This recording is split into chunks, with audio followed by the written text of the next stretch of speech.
존경하는 국민 여러분, 윤희숙입니다. 저는 5년 전 이맘때 정치에 입문했습니다. 학생들을 가르치는 일도 보람이 있었지만 당시 소득주도 성장이라면서 최저임금이 2년에 30%나 오르는 걸 보고 나라 걱정이 앞섰기 때문입니다. 그러나 지난 4년 정치는 점점 더 나빠졌습니다.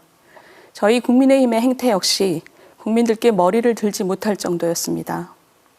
대통령의 심기를 살피며 2명의 당대표를 강제로 끌어내렸고 당대표 경선에 출마한 후보를 눌러앉히기 위해 수십 명의 국회의원들이 연판장을 돌리기까지 했습니다. 그런 움직임을 추종했거나 말리지 못한 정치, 즉 권력에 줄 서는 정치가 결국 계엄과 같은 처참한 결과를 낳았습니다. 국민의힘은 지금 깊이 뉘우치고 있습니다. 국민들께 진심으로 사죄드립니다. 말씀드리기 너무나 고통스럽지만 그렇게 당이 만만했기 때문에 대통령도 계엄 계획을 당에 사전 통보하지 않았을 것입니다. 알았더라면 당내 많은 이들이 용산으로 달려가 결사코 저지했을 것입니다. 얼마 전 파면당하고 사저로 돌아간 대통령은 이기고 돌아왔다고 말했습니다. 무엇을 이겼다는 건지는 모르겠지만 당에게 남겨진 것은 깊은 좌절과 국민의 외면뿐입니다. 그러나 국민 여러분, 꼭 짚어야 할 것이 있습니다. 계엄은 이 모든 것의 시작이 아니라 너무나 혐오스러우면서도 익숙한 우리 정치의 고름이 터진 결과라는 점입니다. 3년 전 새 정부가 들어서자마자 바로 그날부터 다수당은 대통령 탄핵을 압박하기 시작했습니다. 세기도 어려울 만큼 많은 공직자들을 탄핵했습니다. 방송을 장악하려고 방통위원장을 탄핵하고 당대표 수사를 보복하고 협박하려고 수사검사를 탄핵하는 시기였습니다. 아무리 차분히 바라본다 해도 지난 3년은 다수당의 의석수로 정부를 무력화시킨 무정부 상태였습니다. 국민의힘의 잘못을 회피하려고 드리는 말씀이 아닙니다. 이런 정치가 그대로인데 정권만 바뀐다고 무엇이 달라지겠습니까?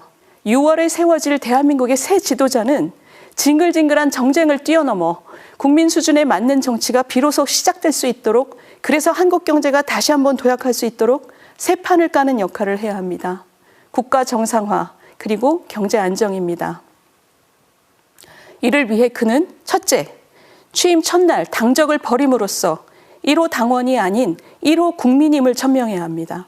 정쟁이 망가뜨린 나라를 치료하고 다시 세우기 위해서는 정파의 대통령이 아니라 국민 모두의 신뢰를 받는 국민의 대통령이어야 합니다. 둘째, 국민 대통령은 이 비정상적인 위기를 바로잡고 즉시 물러나는 3년 대통령이어야 합니다. 이는 개헌 대통령의 역할을 잘하기 위해서입니다. 제도가 아니라 사람이 문제라는 주장도 있지만 87년 이후 40년간 대통령 8분 중에서 4분이 감옥에 갔고 2분은 자녀를 감옥에 보냈습니다.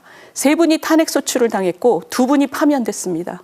이런 비참한 정치를 끝내기 위해서는 대통령과 국회의 권한과 책임을 재편하는 개헌을 더 이상 미룰 수 없습니다.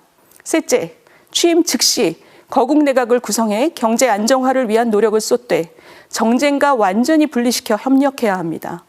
어떤 정파든 상관없이 경제 통상 위기를 극복하는 데 필요한 유능한 인물들이 머리를 맞대는 모습을 국민들이 처음으로 보시게 해야 합니다. 승자 독식을 향한 패거리 점령군 정치가 아니라 협력의 정치가 시작되는 걸 보고 국민이 안심하도록 해야 합니다. 나라 걱정을 하게 해드려 정말 죄송합니다. 라고 사과합니다. 지난 몇 달 누굴 만나든 모두 나라를 걱정하고 있었기 때문입니다.